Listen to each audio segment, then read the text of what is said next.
وصحبه ومن والاه وقال تعالى أعوذ بالله من الشيطان الرجيم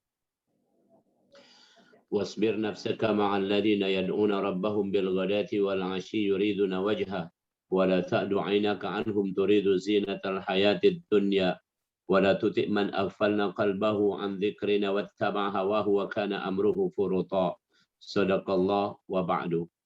Ikhwas sekalian rahimakumullah, terkhusus malam ini Kujingo ada sahib kita dari jauh sana, dari Sumatera Barat itu kan. Ya, ahlan wa marhaban, Beb. Ya, silakan. Ya, punya antum masih mute tapi tidak apa-apa. Pokoknya sudah hadir ya. Ahlan ya. Dia bisa silaturahim nih. Belum sempat ke sana, nanti ingin Padang sana. Antum Padang Panjang ya, dong. Atau mana itu? Perdana pakai player, Ustaz. Iya, kepaya gombo, insyaallah khair. Nah, ikhwas sekalian rahimakumullah, malam hari ini tadi setelah maghrib kami sudah membaca surat Kahfi. Salah satu di surat Kahfi itu ada bunyi yang disebutkan di surat Kahfi ayat 28, wasbir nafsaka ma'al ladina yad'una rabbahum bil ghadati wal 'ashyi yuriduna wajha. Hendaklah kalian bersabar bersama orang-orang yang berdoa kepada Tuhannya di waktu pagi dan petang. Berdoa juga berarti menyeru, artinya yang terus berdakwah. Orang-orang yang terus berdakwah. Jadi kita diminta untuk bersama satu orang-orang yang berdoa kepada Tuhannya, yaitu orang-orang yang sholat. Yang kedua, kita diminta bersama orang-orang yang berdakwah di jalan Allah. Yuriduna wajah, ikhlas, hanya mengharapkan wajah Allah, keridhaan Allah. Wajah Allah lebih tinggi lagi dalam konteks ini. Dalam hadis dikatakan suatu saat nanti orang-orang yang beriman masuk surga, orang-orang yang beriman beramal soleh masuk surga, kemudian ditanya lagi, apa yang kalian inginkan? Maka keinginannya cuma satu, yaitu melihat wajah Allah. Maka disimpaklah tabir dan kelihatanlah wajah Allah bagi penghuni surga itu. Itulah kepuasan yang paling besar. Al-Quran menggambarkan dengan ungkapan wala saufa yarudha, kelak kalian akan puas. Nah, ikhwas sekalian, jadi ulangi, kita diminta untuk bersabar bersama orang-orang yang senantiasa sholat dan orang yang senantiasa berdakwah di jalan Allah, hanya mengharap pertemuan dengan Allah. Yang kedua, ya, di situ dikatakan wala tuti man aghfalna qalbahu an dzikrina. Ya. Atau sebelumnya dikatakan wala ta'du ainaka anhum turidu zinatal hayatid dunya. Jangan pernah berpaling dari mereka hanya karena kamu menginginkan dunia. Ulangi. Jangan berpaling dari mereka hanya menginginkan dunia. Jangan berpaling hanya karena menginginkan dunia. Nih, ulangi. Ini enggak seimbang. Jadi nilai bersama orang-orang yang sholat dan berdakwah, musallin dan da'iyah, bersama musallin dan da'iyah. Malam ini antum semua, saya, ini adalah insya Allah orang-orang yang sholat, musallin. Jadi kebersamaan kita ini lebih bermakna ketimbang dunia dan isinya. Lebih bermakna ketimbang dunia dan isinya. Subhanallah. Jadi ini harus dipahami untuk itu. Sekarang orang begitu sibuknya, ya, sibuknya. Anda kasih contoh lah. Ini dalam pekan-pekan terakhir ini Anda banyak ditanya tentang virus Omicron misalnya. Itu sampai terakhir tadi ada kabar dari pemerintah Indonesia, Kementerian Kesehatan, katanya mengatakan diduga sudah ada di Indonesia, diduga sudah ada di Indonesia. Itu seperti kabar yang diheboh-hebohkan. Kita ribut bersama mereka itu cuma ribut hal yang tidak menentu. Kenyataannya tuh nggak seperti itu. Saya sudah terangkan secara keilmuan, antum silakan baca lebih jelas di Facebook Ana, di fanpage Ana. Nah itu sudah Ana terangkan. Setiap gejala-gejala itu Ana terangkan supaya masyarakat ini kembali bertanya kepada ahlinya. Fas'alu ahla dzikri in kuntum la ta'lamun. Jadi ulangi, jangan pernah berpaling dari mereka yang sholat dan berdakwah hanya karena menginginkan dunia. Dan dunia ini sebenarnya ya, mudah untuk didapat. Dan dunia ini bukan esensi, karena kita tidak akan tinggal di dunia selama-lamanya. Wal akhiratu khairu wa abqa. Justru kita akan meninggalkan dunia dan kita akan abadi di alam akhirat. Nah, sekalian, itu yang kedua. Jadi pertama, hendaklah bersabar bersama orang yang sholat dan orang yang berdakwah. Yang kedua, jangan kamu berpaling dari mereka ya hanya karena menginginkan perhiasan dunia. Banyak orang yang kemudian luntur ya bersama kaum muslimin hanya dikasih jabatan, dikasih harta benda, dikasih macam-macam lah gara-gara seperti itu dari dunia ini. Masya Allah. Ya makanya dibutuhlah kita pertemuan-pertemuan seperti ini, sampaikan kepada banyak orang ini di grup ini dan kepada yang lain-lainnya. Ini mudah loh, ini kan pengajian apalagi Zoom seperti ini, sedunia pun bisa ikut ini sebenarnya. Artinya bukan hanya terbatas yang ada di Palembang, Sumatera Selatan, ya di Sumatera, ya sampai ke Jawa, sampai kemana pun bisa ikut. Tinggal di share linknya, selesai. Tinggal kapasitas kita berapa. Subhanallah. Kebersamaan ini bermakna. Nah, selanjutnya yang ketiga, wala tuti' man aghfalna qalbahu an dzikrina wattaba'a hawahu wa kana amruhu furuta. Jangan kamu ikuti orang-orang yang lalai dari berzikir. Subhanallah. Kita sudah pernah membahas tentang zikir. Intinya, orang-orang yang lalai berzikir cirinya satu aja, cirinya. Orang itu lupa pada dirinya sendiri. Lupa pada dirinya sendiri. Ada kaidahnya di Al-Qur'an surat 59. Wa la takunu kalladzina nasullah fa'ansahum anfusahum. Jangan kamu seperti orang-orang yang lupa kepada Allah, maka mereka itu lupa pada diri mereka sendiri. Jadi lupa pada Allah, mereka lupa pada diri mereka sendiri. Masya Allah. Jadi jangan ikut orang-orang yang seperti ini. Yaitu orang-orang yang lupa diri. Sudah pasti mereka itu adalah lupa kepada Allah Subhanahu wa Ta'ala. Subhanallah. Masya Allah. Padahal ya kalau kita bicara cara orang katakanlah alim ya seperti misalnya kemarin almarhum katakanlah saudara kita, sahabat kita, wali kota Bandung itu kan adalah orang alim yang selalu dekat dengan Allah. Ingat itu, menjelang tidur dalam pekerjaannya dan sebagainya, sehingga beliau kemarin dipilih oleh Allah wafat dalam keadaan di hari Jumat pada waktu naik mimbar. Ya, subhanallah, semuanya ya begitu indahnya kira seperti itu. Ya, kita juga akan mengalami hal seperti itu. Kapanpun kita bisa wafat dalam keadaan apapun. Maka itu kita hendak mengingat diri kita sendiri, berarti kita mengingat Allah Subhanahu wa Ta'ala. Jadi yang ketiga di ayat ini dikatakan bahwa jangan kita ikut orang-orang yang lupa pada Allah, yaitu orang-orang yang lupa pada dirinya sendiri, dan mereka itu cirinya yang kedua adalah wattaba'a hawa, yaitu mengikuti hawa nafsunya. Dan yang ketiga ciri orang seperti wa kana amruhu furuta, urusannya rusak, urusan rusak. Lu banyak sekarang ini urusan rusak, banyak urusan rusak. Jurudi wong, memata-matai orang, menuduh orang lain, merekayasa masalah, ya, membuat kesusahan orang lain, suudzon, itu semua urusan yang rusak. Ya. Nah, iwas sekalian, maka simpulannya bersabarlah. Jadi, karena mungkin memancing diskusi kita malam ini pakai ini aja dulu. Ya, saya mengingatkan bahwa setiap hari Jumat itu dimulai dari asar tadi, asar Kemis tadi ya. Tadi Kemis ini ya mulai maghrib lah anggaplah. Maghrib ini sampai besok asar itu disebut hari Jumat. Itu disunahkan membaca suratul Kahfi. Salah satu isi suratul Kahfi adalah ayat 28 tadi, hendaklah kita bersabar bersama orang-orang yang sholat dan berdakwah. Jangan berpaling dari mereka karena kita mengejar dunia. Kemudian jangan kita ikuti orang-orang yang lupa kepada Allah, yaitu orang-orang yang cirinya lupa diri, mengikuti hawa nafsu, dan urusannya adalah rusak. Ya, jangan kita ikuti semua itu. Nah, mudah-mudahan kita bisa bersabar seterusnya. Bahwa pengajian seperti ini, walaupun kita belum bertemu, tapi intinya, subhanallah, intinya kita ini bisa silaturahim dengan baik. Ya. Demikian saya kembalikan kepada Ahadi, mungkin kita butuh diskusi dan sebagainya. Tafadhol. Baik, terima kasih Ustaz.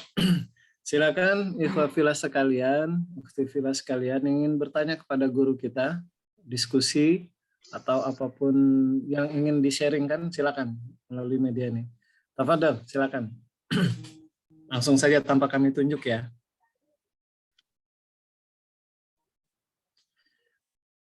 Mungkin sahabat kita yang dari jauh, Ustaz, dari kamu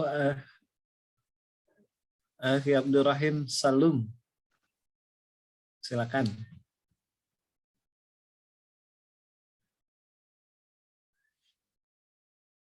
Silakan yang lain.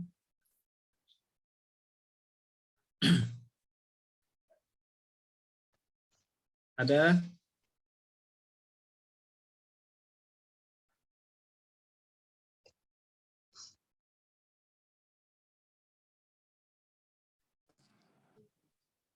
Baik, kalau belum ada, Oke. silakan. Assalamualaikum. Silakan lagi. Waalaikumsalam Waalaikumsalam warahmatullahi. Beberapa hari ini kita sudah disibukkan dengan COVID-19, kemudian muncul varian-varian. Nah, sekarang yang muncul sekarang ini Unicom. Sampai di mana bahayanya Unicom ini, dampaknya kepada kita semua gitu, Ustaz. Demikian, Ustaz. Assalamualaikum warahmatullahi wabarakatuh. Waalaikumsalam warahmatullahi wabarakatuh. Coba anak lihat dulu ya, ada kemarin materinya tentang Unicom ini ya, mana ya? Anak kemarin ada materinya. Nah, ini dia. Ini dia. Oke. Coba anak share screen dulu malam ini. Oke, anak share screen. Loh, tolong host. Ya. Ayo, tolong host bisa Ana boleh share screen.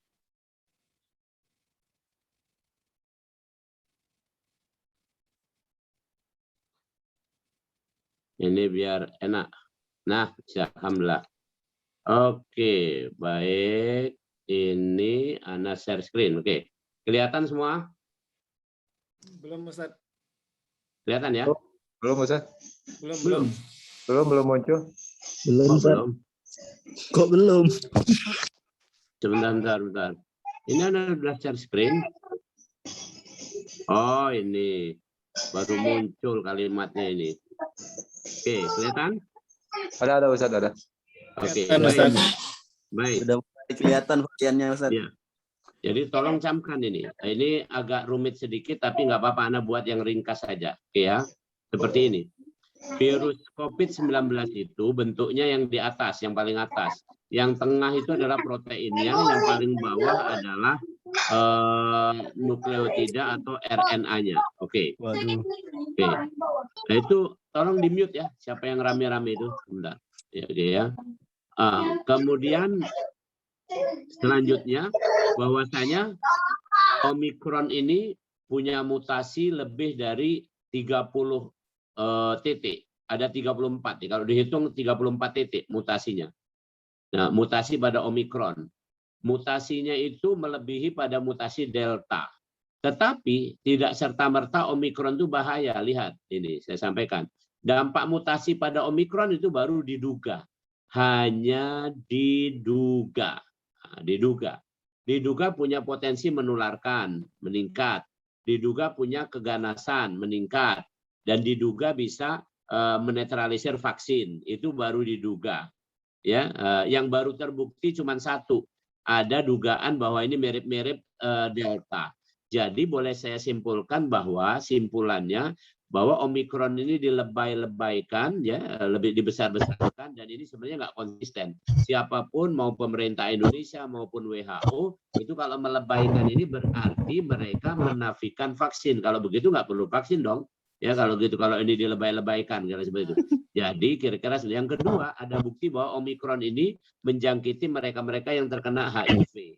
Jadi intinya insya Allah waliyadillah, insya Allah kita semua ini adalah orang-orang yang menjaga diri dari penyakit-penyakit yang mungkin sampai pada level seperti HIV dan sebagainya. Jadi insya Allah apapun ke depan ini, bahkan tadi Ana sudah menulis selamat tinggal COVID tahun 2022. Rupanya WHO juga membuat pernyataan itu hari ini. Ya kayaknya Ana ada nyambung tuh hatinya sama WHO. Tapi WHO kadang-kadang mancing aja gitu ya. Dia ngomong 2022 COVID selesai. Nah, Ana udah ngomong duluan, tapi Ana ngomong dengan bahasa iman. Bahwasanya segala sesuatunya adalah ma'asaba min musibatin fil ardi wala fi anfusikum illa fi kitabim min qabli an nabra'aha. Inna dzalika 'alallahi yasir. Semuanya dari Allah, sudah direncanakan oleh Allah, dan tinggal kita kembali kepada Allah. Dan sekarang kondisinya sudah sangat terkendali, sudah bagus. Intinya tentang COVID ini Nggak usah kita terperdaya oleh orang-orang yang memberi kabar yang jelek, siapapun mereka. Demikian kira-kira.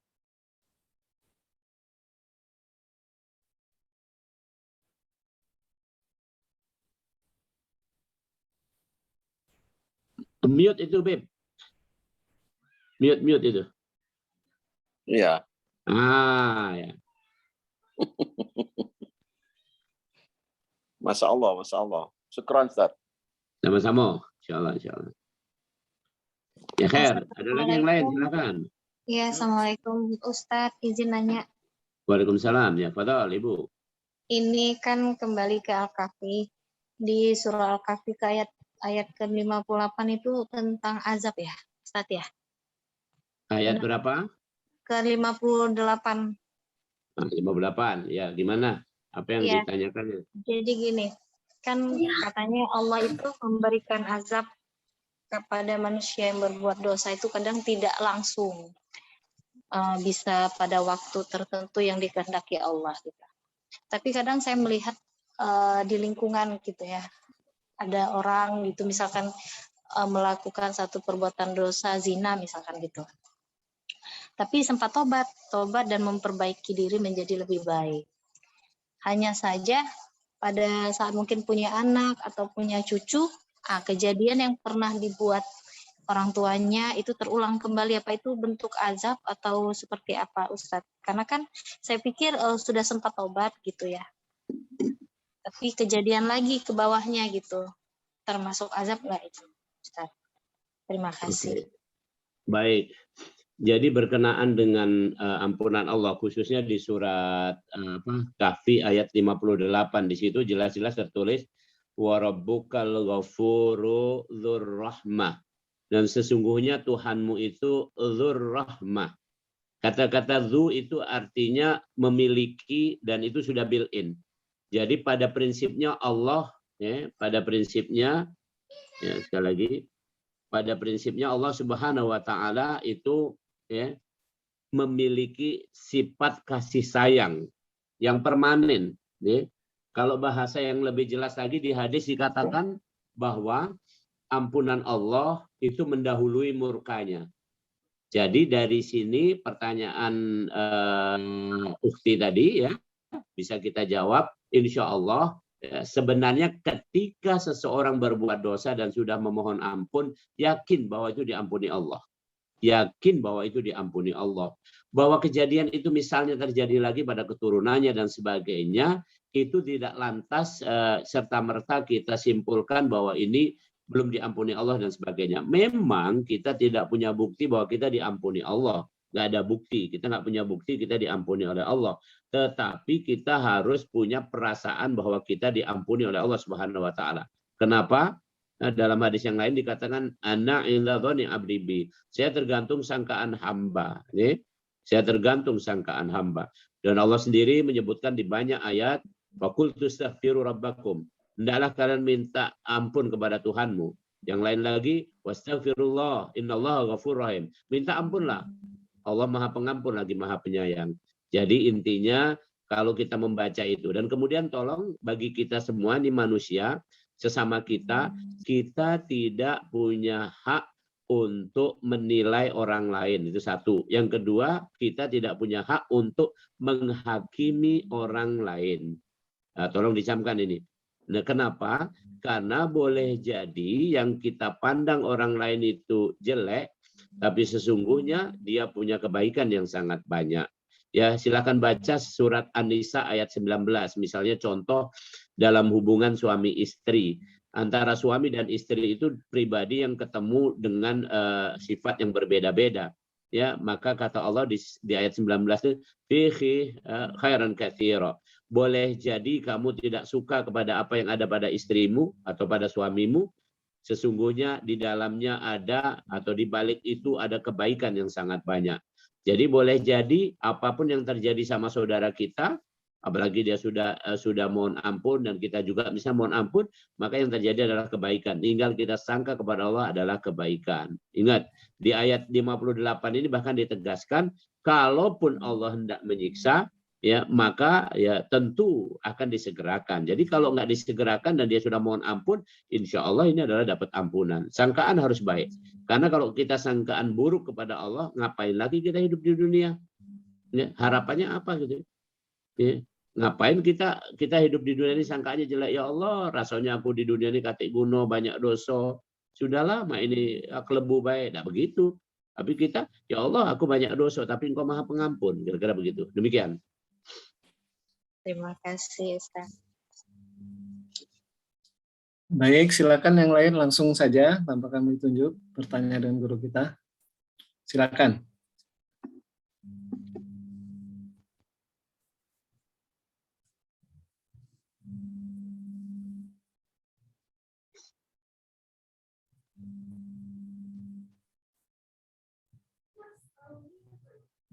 Silakan yang lain.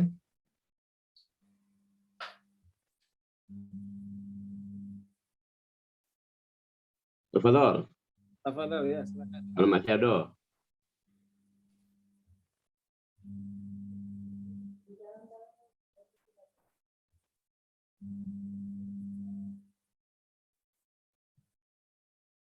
Silakan, masih ada yang ingin ditanyakan?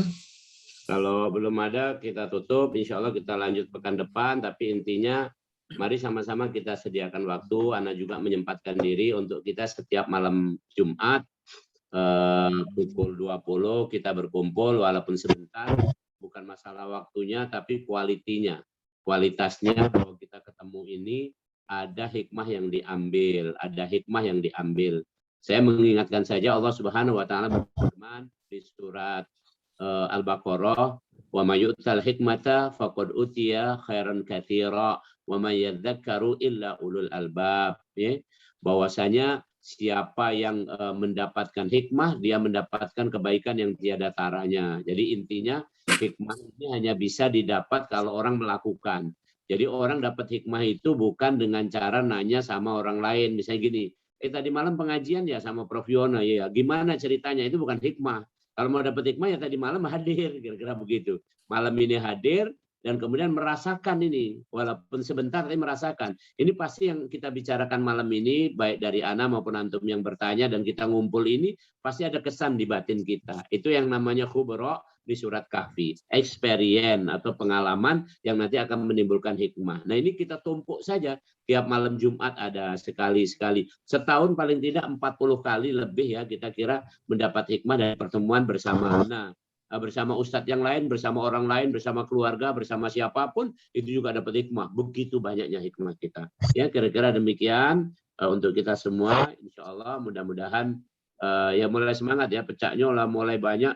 Antum undang belah kemana-mana ada apa-apa gitu kan. Perkara uang galak atau tidak galak itu lain cerita, tapi pokoknya undang dulu. Kan ini luar biasa. Ini sambil tiduran pun pacak. Kira-kira seperti itu. Demikian, mudah-mudahan bermanfaat.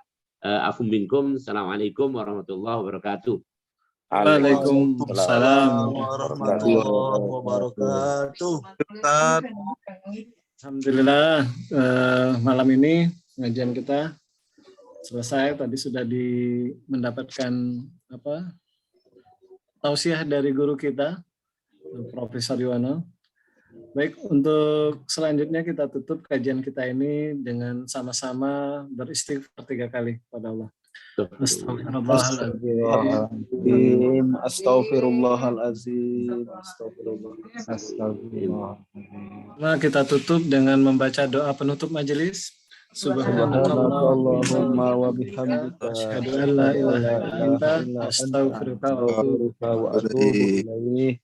Baik, demikian pengajian kita pada malam hari ini. Lebih kurang mohon maaf, pada Allah mohon ampun. Akhir kata billahi fisabil haq, fastabiqul khairat. Wassalamualaikum warahmatullahi wabarakatuh. Terima kasih. Waalaikumsalam warahmatullahi wabarakatuh. Pak Ilham tuh ketemu lagi sama Pak Haji Abdurrahim. Iya. Insya Allah, syukran Ustaz. Ini banyak manfaat ini, banyak manfaat. Masya Allah. Ya. Ini macam ilmu ini. Allah, akan berlanjut. Insya Allah, syukran kasir. Kapan ke Palembang, Tat? Tato